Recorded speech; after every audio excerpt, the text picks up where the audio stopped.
بسم الله. مساء الخير عليكم برج الحمل.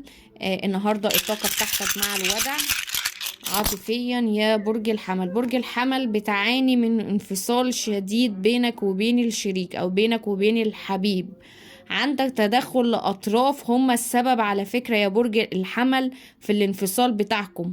في البعض منكم إن كانت الأم أو الأخت أو صاحبة أو صاحب في أشخاص متدخلة بينك وبين الشريك أو الحبيب، مسببة ليك يا برج الحمل ضغط نفسي، فمخلياك ان انت تبعد عن حبيبك او تبعد عن الشريك.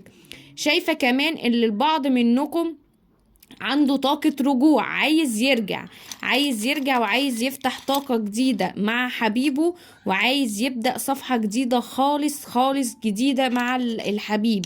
بغايب عنك بقاله كتير، يعني حبيبك ده غايب عنك بقاله كتير. بتفكر إن كان إيه اللي ممكن يتعمل الفترة اللي جاية عشان تقدر تصالحه أو تقدر اللي انت تعمل حاجة. كرامتك مش عايز انت اللي تبادر، انت عايز الحبيب هو اللي يبادر معاك، لكن انت خايف يا برج الحمل من الرفض. يعني خايف من الرفض، او خايف يكون الخطوة اللي انت هتاخدها دي غلط، او الحبيب ما يكونش مستعد ليها دلوقتي. برج الحمل انا شايفة في بعض منكم طاقة الحب لسه موجودة، ولسه محافظين عليها.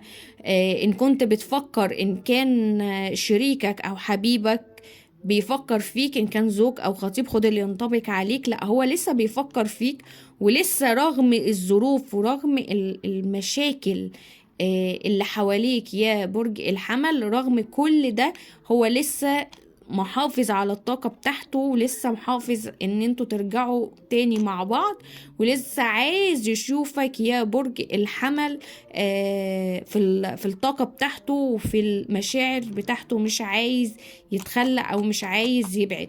طاقة برج الحمل مفتوحة بطاقة جديدة. انا شايفة ان البعض منكم هياخد مسار جديد جدا في الطاقة. بيفكر بيفكر بجدية ان هو يتكلم مع الحبيب او مع الشريك في امور خايف منها، او في امور عايزها منه. ان كان عايز طاقة خطوبة او عايز طاقة جواز او عايز طاقة يأكد له ان مفيش طرف ثالث منه هيصارحه. شايفة ان البعض منكم هياخد مصارحة بينه وبين الحبيب، عايز ياخد ان هو يتكلم معاه كده على المكشوف زي ما احنا بنقول، علشان يبقى مطمن وقلبه مطمن على العلاقة دي. طيب برج الحمل عاطفيا، ايه العاطفة كمان بتقول معاك ايه تاني لو انت مستني طاقة جواز أو طاقة خطوبة؟ البعض منكم عنده طاقة خطوبة. 90% في برج الحمل السنة ديت هيقابل خطوبة. 90% يا برج الحمل انت هتقابل خطوبة، يعني هيحصل معاك خطوبة، والبعض منكم هيحصل معاه ارتباط، يعني لو كان خاطب. بس نسبة الجواز مش كبيرة قوي عندك يا برج الحمل للأسف، بس يعني نسبة الخطوبة عندك كبيرة. يعني نسبة الخطوبة في العلاقة دي علاقة عاطفية جاي وراها خطوبة، وجاي وراها حاجة رسمي الفترة اللي جاية. بتهيألي في خلال ال3 شهور اللي جايين دولت انت داخل يا برج الحمل على خطوبة. لو مستنية ان هو يتقدم او يجيلك، او يبقى في طاقة مفتوحة بينك وبين الحبيب او الشريك، وكان بينكم في اشخاص بينهم يعني سنين، قاعد بقالك سنين مستني الخطوة دي، مستني خطوة الخطوبة، مستني الخطوة ان الشريك يجي يقولك فيها انا عايز اجي البيت، او انا عايز اجي اتقدم، او انا عايز ادخل البيت من بابه كده زي ما بيقولوا. فانت عندك خطوبة كويسة جدا جدا جدا يا برج الحمل، خد اللي ينطبق عليك. الأطراف، في البعض منكم عنده أطراف في الطاقة وليها خروج. البعض منكم الحبيب ساب عشان خاطر طرف تالت. البعض منكم الحبيب ساب عشان خاطر الطرف التالت. هيرجع ندمان، هيرجع ليك ندمان يا برج الحمل. برج الحمل ليك نصرة قوية جدا من الحبيب، ليه رجوع وندم. هيرجع يندم ليك وهيقولك افتح لي باب جديد. هيقولك افتح لي باب جديد يا برج الحمل. هيقولك ان انا ندمان ندم شديد بسبب ان هو سابك، بسبب الطرف التالت وخرج من الطاقة بتاعتك. عايز يرجع للطاقة بتاعتك وعايز يبدأ معاك صفحة جديدة. عايزك تديله فرصة. البعض منكم هيدي فرصة، والبعض منكم هيقفل الطاقة دي خالص وهيقول له لا مفيش فرصة، كفاية بس الاعتذار وكفاية بس الندم. ان البعض منكم فعلا ما بقاش عنده مشاعر مع الحبيب. هو كل اللي هو عايزه طاقة الندم ديت وطاقة التأسف ديت ترجع. وبعض منكم هيفتح له فعلا صفحة جديدة وهيرجع تاني مع الطاقة مع الشخص ده. طاقة الإعجاب ليك يا برج الحمل ما فيهاش جديد. طيب طاقة الإعجاب، البعض منكم معجب بأشخاص، بيلمح في نظرات، شايفة اللي في نظرات إعجاب بس ما فيهاش خطوة الكلام. انت مستني خطوة الكلام ومستني ان الطرف اللي بيلمح لك بالإعجاب بتاعه يبدأ يظهر مواقف تانية ويبدأ يظهر حاجات تانية عشان يبدأ تاخد معاه خطوة او تبدأ اللي انت تيجي معاه. بس اللي انا شايفاه يا برج الحمل ان للأسف مفيش غير طاقة اعجاب ماشية معاك الفترة اللي جاية دي، ومعاك ممكن لحد اخر ال3 شهور اللي جايين او ال4 شهور اللي جايين. ده في حتة طاقة الاعجاب مش طاقة الارتباط. طاقة الارتباط احنا قلنا هيكون فيها خطوبة.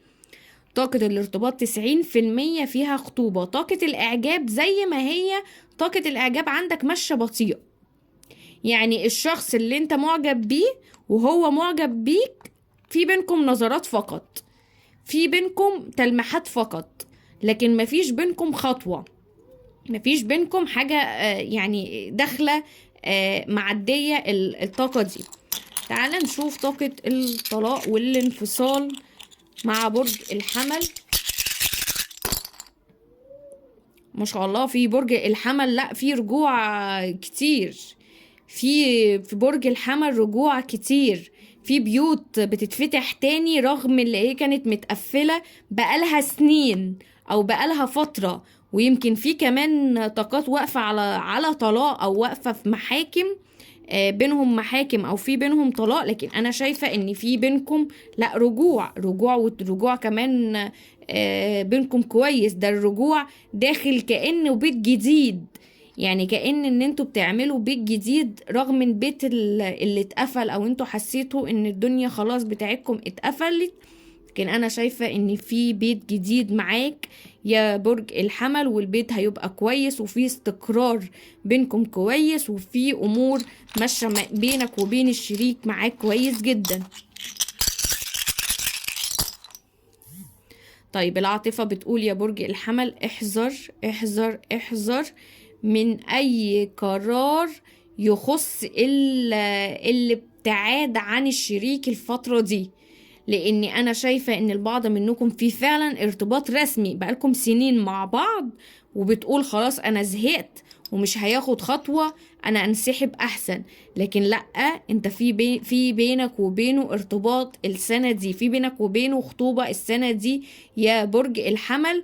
وان شاء الله هتتم على خير، وان شاء الله هتتم في خلال الشهور اللي جاية دي. برج الحمل انت محظوظ جدا جدا جدا في العاطفة. عندك رد كرامة وعندك كارما ليك وعندك خطوبة هيحصل لك اكتر. طاقة الاعجاب ثابتة معاك شوية، لكن طاقة الخطوبة قريب جدا. بالنسبة للمطلقين لا، انت عندك رجوع وعندك بيوت تانية بتتفتح وطاقات تانية بتتجدد.